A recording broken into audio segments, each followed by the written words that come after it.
So you look a little surprised. Didn't expect a punk rocking image consultant or an interior designer with tattoos and a mohawk. So let me ask you, would you hire me to go shopping for your spring wardrobe or maybe renovate your house?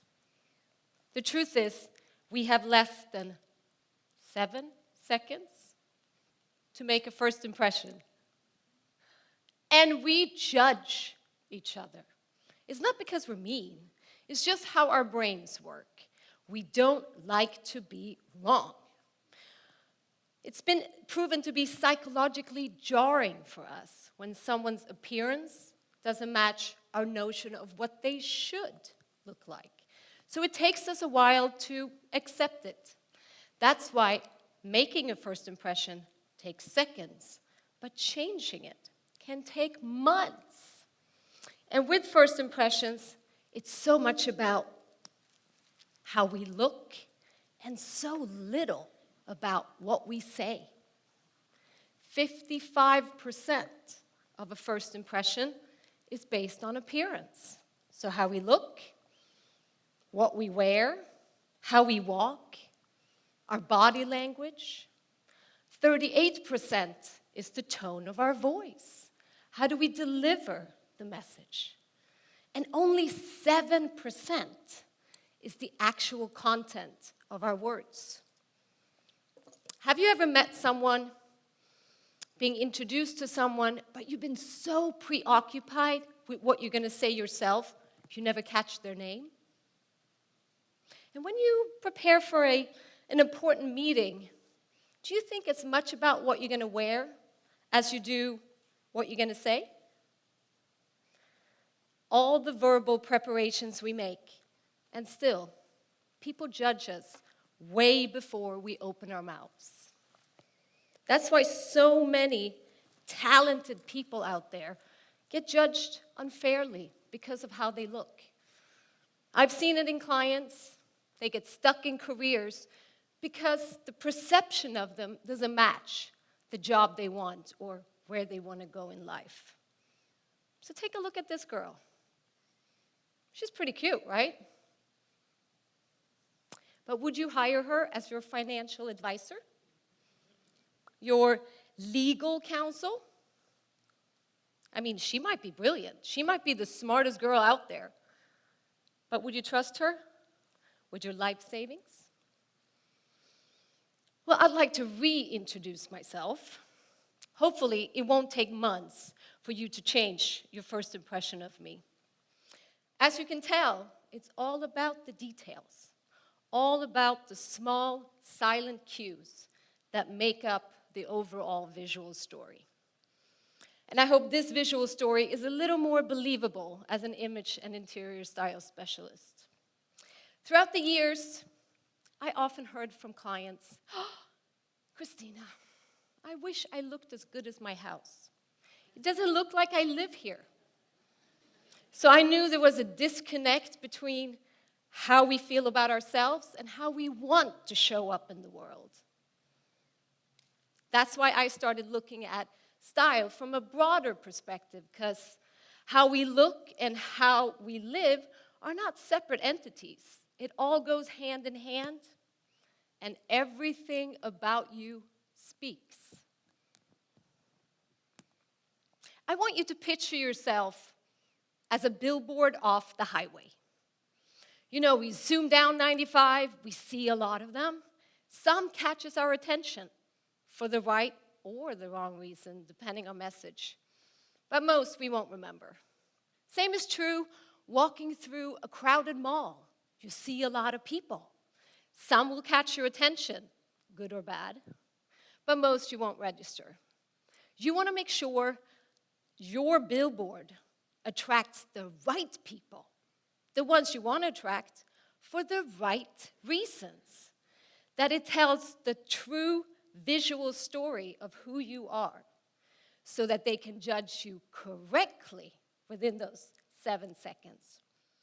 And everything attached to and associated with your billboard is part of your message. So we saw jewelry, shoes, body art. That's all attached to your billboard? What is something that's associated with it? Your home, for instance. It's an extension of who you are. How do you feel about your home? Is it a good representation of you? How do you feel when someone pops by unannounced? Do you freak out, pretend you're not home? Or do you gladly give them the full house tour? And what about your car? That's an extension of who you are as well. I mean, you might think it's just a means of transportation, but would you trust to list your home with a real estate agent that drove that? Now, I want you to take a second and just think about your billboard. What does it say? What is your message? A great way to kind of get the process started is to pick 3 adjectives you want to have describe you. So it could be warm, approachable, and casual. Or it could be knowledgeable, successful, and sophisticated. Whatever it is, you decide. Your billboard, your message. But everything else, from your shoes to your car, from your headboard to your headband, needs to reflect that same message. And that's what we call being on brand. And this is nothing new. This is not some fancy marketing lingo. We've known this for thousands of years. As a matter of fact, the ancient philosopher Epictetus said this: know first who you are, then adorn yourself accordingly. And he probably only wore togas, but he knew how to pick the right toga. Now, how we show up can have financial implications. And the football player Deion Sanders got it right when he said, when you look good, you feel good. When you feel good, you play good. And when you play good, they pay good. This is especially true for women. According to studies done by the University of California, Irvine, women's grooming habits affect their salary more than men's. So women that spend a lot of time and effort on grooming made more money, regardless of physical attributes. So it doesn't matter if you're considered beautiful or not. What matters is the effort you seem to have put in to your appearance. So in essence, the more time we spend in front of the mirror, the more money we're going to make. And I want all you men to remember that fact. Next time you complain that we take too long getting ready, that might actually be time very well spent. But how we show up doesn't just speak to the world around us. Everything about you speaks to you internally as well. You know those days when you put on an outfit you feel great in? You just stand up a little taller, put a smile on your face, you walk with confidence, you're ready to take on the world. And then there are days when nothing fits. You try on outfit after outfit and it all just feels wrong. The day is just off. Well, there is a name for that. In 2012, the Journal of Experimental Social Psychology introduced a new term called enclothed cognition. So research proved that what we choose to wear can and will affect how we perform. So wearing the right clothing for the job not only makes us focus more, but it increases our confidence in our own abilities. So we look and feel the part, so we perform better.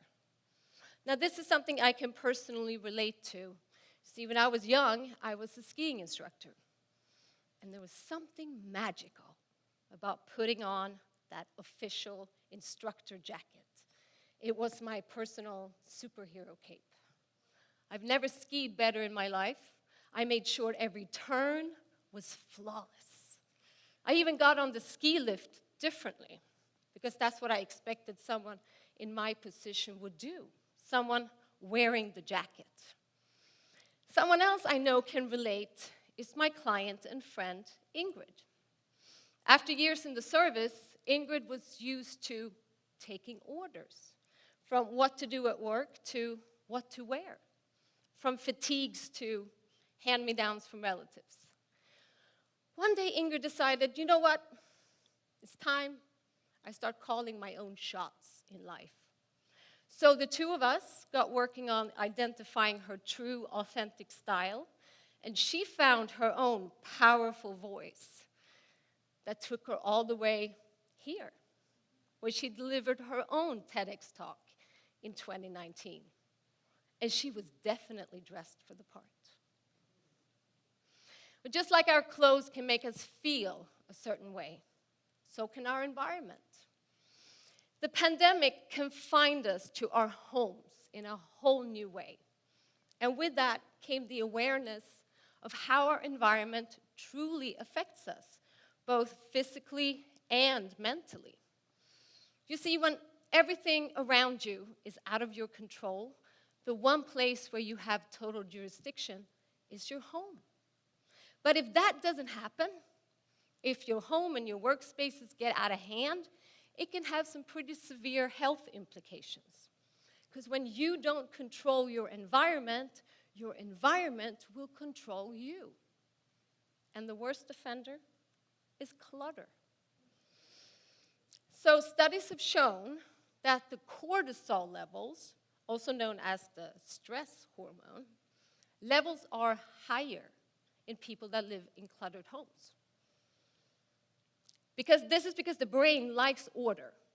So seeing constant clutter puts the body in a fight or flight mode. And that will affect blood pressure, metabolism, memory, just to mention a few. On top of that, clutter has been linked to poor eating habits. A messy environment can make you indulge more in unhealthy foods. So yes, your home can make you fat.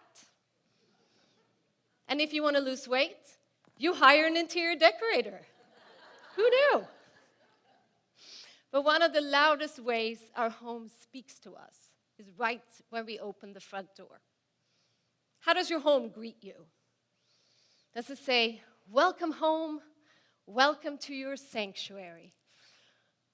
Or is it more, chaos? Well, on a personal note, our home, like many homes here in Florida, had the entry from the garage through the laundry room. Because nothing says welcome home like dirty laundry. This used to really bother me. Not only did the clutter stress me out, but it was an instant to-do list the minute I came home. So we decided to relocate the laundry room to another part of the house and instead installed a butler's pantry with a coffee bar. And let me tell you, coffee smells a whole lot better than stinky tennis socks. I happen to love coffee.